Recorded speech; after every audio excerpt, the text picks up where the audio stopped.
everyone! This video is about how to do a walkthrough that involves functions. So in this video, what we're going to do is we're going to do a walkthrough on the code that I'm showing over here on the right. And we're going to look at how we are going to keep track of not only our variables, but also our function calls, because we're going to be using these functions strawberry and pies, and we need to keep track of what function made what function call. So this is really important. If you don't do this, you might get lost as to where you are in the program as you're going, okay? So let's get started. So how we do this is as follows. We're going to trace it the same way that we've been doing walkthroughs that don't have functions. We're going to keep track of the variables using a table. Now, I know it's really tempting to sort of just write in the number like 12 over here, and that's really tempting to do for like keeping track of your variables. But it's not a good method, because you're going to find that your code sometimes repeats in a loop and things like that. We're going to cover that later in the course. And you really need to do a better job of keeping track of where things are. Now, right now, it might seem, you know what, I can do this without doing all this tracking that you're talking about.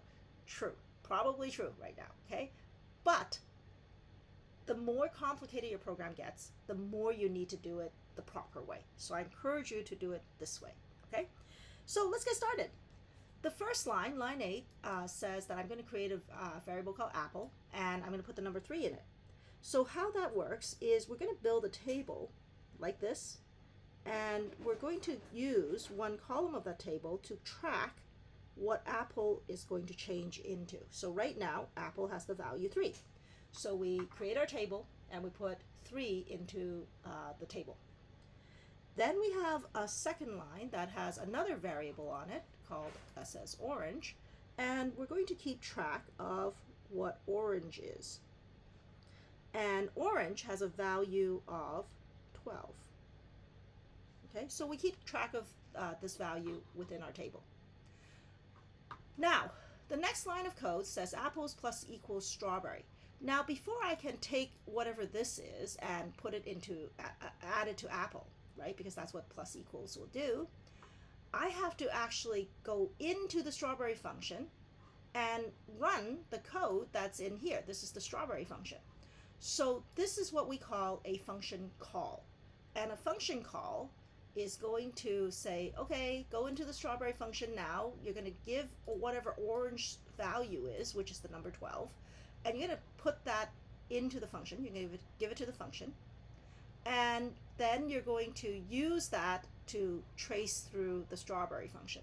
So let's see what that looks like in terms of our walkthrough.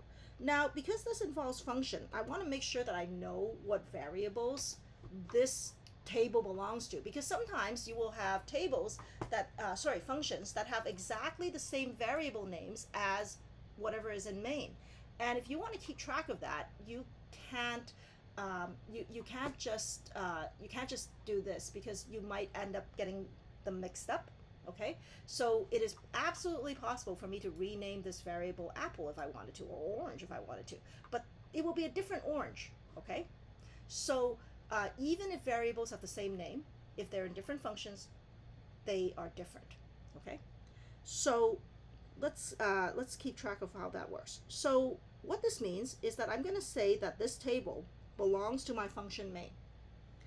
Now, when I make the function call, the way that I'm going to represent that is I'm going to draw a vertical line. And if it's on the left, and whatever I do is I'm starting in function main. Currently, I am on line 10 of function main. So what I'm going to do is I'm going to track that. I'm on line 10 in main, and I'm going to make a function call to a function called strawberries.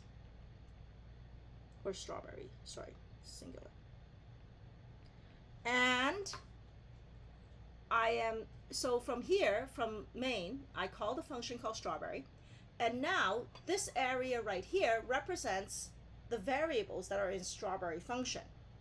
Now, what do I have? Now, strawberry has a parameter called leaves. So you see how in brackets, that's like we have this parameter list. We have to track the parameters and their changes, as well as any other variables that are in the function. So for strawberry, that means that I'm going to keep track of two more variables. One variable is called leaves. This is our parameter, okay? And one variable is called RC. Now, what is the value of leaves? Well, that depends on how I made the function call. So over here in line 10, I passed in orange, right? Right here, I have orange. So what this means is that I'm giving whatever value orange is, that's the number 12 right here, okay? Orange is 12. And I'm going to put it into leaves, okay? So 12 goes here because that's what I passed into the function. That was that's the argument that I used, okay? So 12 is being put into leaves, okay? Now, leaves and orange are separate entities. So even if I were to name this orange, even if I were to name this orange, it's not orange. It's a different orange, right? It's like two people with the same names. If they're in different functions, they basically are separate entities, okay? So here we have a variable called leaves, and we have a variable called RC as well. RC is equal to leaves times 2. So whatever leaves is, that's 12, multiplied by 2, which is 24. So we're going to track that, okay? Now, we're just going to continue in this function. So over here, int RC equal to leaves times 12. Sorry. Oh, I already did that. Sorry, my bad. So this line is done. Line 18 is done. So now we do this. RC plus equals to 5. Well, RC is 24. So if we add 5 to that, we get 29. Done. And then we have our first printf statement, line 20. Printf strawberry RC equals. So I'm going to do this sort of underneath here. I'm going to give myself a separate area for output. And this, it's always a good idea to sort of track your output in one area. So I'm going to sort of box this area off. It's only output can go here. I'm not going to put any rough work here, okay? So I'm just doing that. So my output is strawberry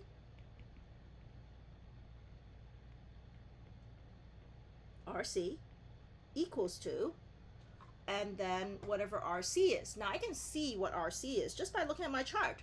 My RC value is 29. I should also cancel that one. So it's 29. And that's it. Now I hit a statement here that says return RC. So what does that mean? Well, when we return a variable, when we return from a function, whenever you see the return statement, if you see a return statement, even if that statement isn't at the very end, which you shouldn't be doing this term, your statement should always be at the end this term. The return statement means go back to the calling function. Now, it doesn't say go back to main. This is really important. It says go back to the calling function. The calling function is where we made our function call. In this case, remember that when we made the function call, we made it in line 10. So when we go back, we should go back to exactly where we made the function call from. So not only are we going back, so if you think about it, it's sort of like going backwards, right? Going back this way. Oops. That's not what I wanted. Going back to the main function, okay? So there we go. We're going from, so we're at strawberry, now we go back to main. And particularly, we're going back to line 10 in main. So sometimes you will have a function call that is made like here and then maybe further down. This, by tracking where we made the function call from, we know where to go back to. Okay, so this is why this is important, like where do we come from, okay? Now over here, this is the line that we have, and essentially what this function call will do is it's going to take whatever RC is, which is 29, and replace the function call with 29. So what this is going to really say is apple plus equals 29. That's the line of code we're going to get. So if we take 3 and we add 29 to it, we end up with 32. So apple is now 32. Okay, and that's from the fact that we returned 29 and then we added 29 to apple. Okay, next, printf. So what does the printf statement do? Okay, well, printf is going to print the data, right? So at this point, we're just going to print out what that says. So this is apple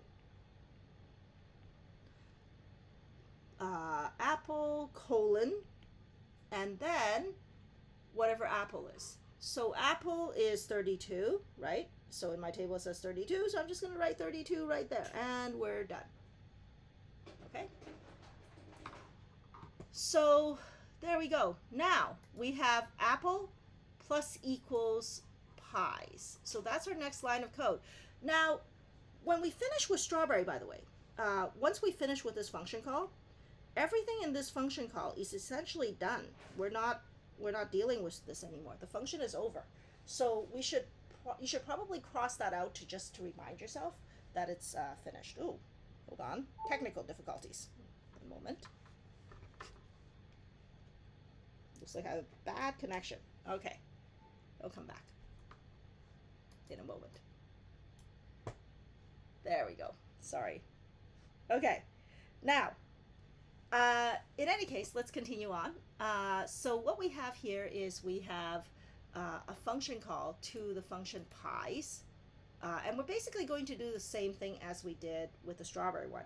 We're going to make a function call by indicating that, well, you know what? Now we're starting in line 12 of main, and we're going to make a function call. But this time, the function that we're calling is going to be, okay, and I'm just sectioning this off so that it's very clear it's not part of the strawberry function. Okay, so now we're going to be calling the function pies. Okay, and it might be useful to actually put the labeling at the top instead of at the bottom, but it's fine. So over here, pies has a crust as its in its parameter list, and another variable called RC. Now this is not the same RC as strawberries. Okay, this is a separate RC. So it's okay. We're just going to track it here. So within pies, I have a crust. Sorry. I have a crust variable, C. Yes, and an RC variable. Now, what is the value of crust? Well, if I take a look at this function call right here, I'm passing in the number 7. So crust is going to hold the number 7. Okay, so you can pass in variables, but you can also pass in values to your function. So it doesn't always have to be a variable. You can pass in a value like number 7. And we're going to keep track of that. Now RC begins its life as whatever crust is, which is 7 also. So we're going to track that in our variable table. Okay. So within pies, I've made the function call from line 12 of main. I've made a function call to pies. I'm tracking whatever this is, as well as any local parameters. Or sorry, local variables. Sorry, my bad. These are parameters. These are variables. Okay. Now, we're going to do this line right here. Now, this is a function called to strawberry. But instead of giving it a number or a variable, it looks like I'm trying to calculate this expression right here. So I'm going to scroll down, just have a little scratch space for yourself of how to, for calculating expressions. So I'm going to do this calculation. So the thing that I'm trying to calculate is crust modulus 5 plus 2. So what does that, plus 2. So what is that going to do?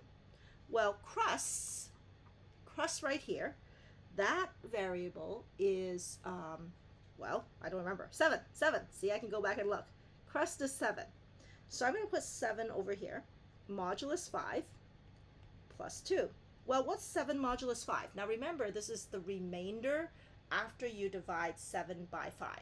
So what this means is, so if I take 7 and I divide it by 5, I get 1 with 2 as the remainder. So this is 2 plus 2, which is 4. So the way that you do math, you just simply follow the order of operators, and then you apply and change as you go. So this is how we got this. So the number is now 4. So this expression here, it's basically like we're passing in the number 4 when we call strawberries. Now the function call here, remember, this function call to strawberries is being made from pies. So the way we would track that is in pies, in line 27 of pies, okay, we are going to be making a function call to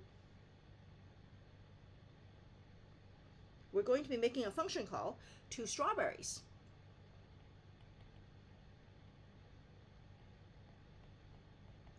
And strawberries, so this is how we're doing it. We're actually making a function call not from main, but from pies, okay? So what does that mean? Well, we do the same thing. We don't actually do anything different. We're going to build another table here for strawberries, and that table is still going to track the variables that are in strawberries. So this is leaves and also RC, okay? And we're just going to keep track of them. So we passed in here, the number that we're passing in is the number 4. Remember, this is what the expression calculates to. So leaves is going to start off as 4. Over here, we have RC times equals leaves. So, RC equals leaves times 2. My bad. So leaves is 4. We multiply that by 2, and we get 8. So RC is initially 8.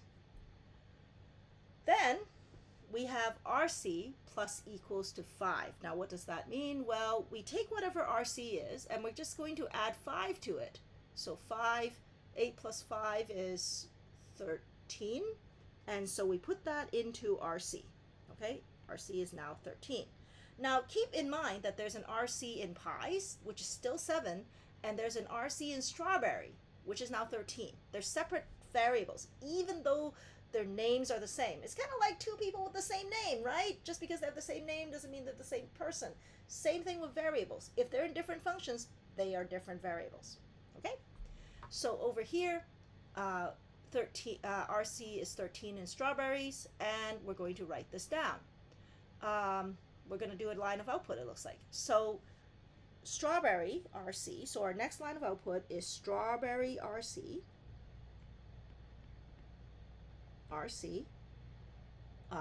equals to, and then whatever our RC is for strawberries, which is 13. And then we return RC. So now the strawberry function is done, and we're going to give back 13. Okay, we're going to return 13. Now, where do I return to? Well, we always return to wherever we made the function call. And we made the function call from pi. So when I return, I'm going to return to this position, this function right here, from line 27 of pies. So that's how we keep track of this, okay? So line 27 of pies is this line right here. And what I'm returning is the number 13, and I'm going to add that to RC, which makes RC 20, because 13 plus 7 gives you 20, okay? So this RC is 13 from strawberries, okay? We return it. We replace this line right here, the strawberry part, like this function call. It's like we replace this with the number 13, okay? And then we add 13 to whatever RC was. The RC is right here because we're back in pi, right? The strawberry, the things that were in strawberry, they're basically done. We don't look at them anymore. And we take 13, we add it to the 7, and we're done. So now that we've done that, okay, we're going to now going to take this and put it. We're going to continue with pies. Sorry, my bad. We're here, okay? Printf pies RC equals. So pies RC equals. Now what is it equal to? Well, it's whatever RC is, right? Because that's what we're putting here. So RC in pi is 20, so we're just going to put 20 right here. And that's it for pies. And we're going to return RC. So what do we return? Well, we're returning the number 20, right? And when we go back, where do we go? Well, remember, we came from line 12. So when we go back from pies, we essentially go back to the main function. This is now done. Okay? And what we give back to the main function is here. So we're back in line 12. Pies gets replaced by whatever RC is, which is 20. And we're going to take 20 and add it to apple, which makes apple 52. Okay? That's what happens to apple. And finally, we do this last printf, apple colon,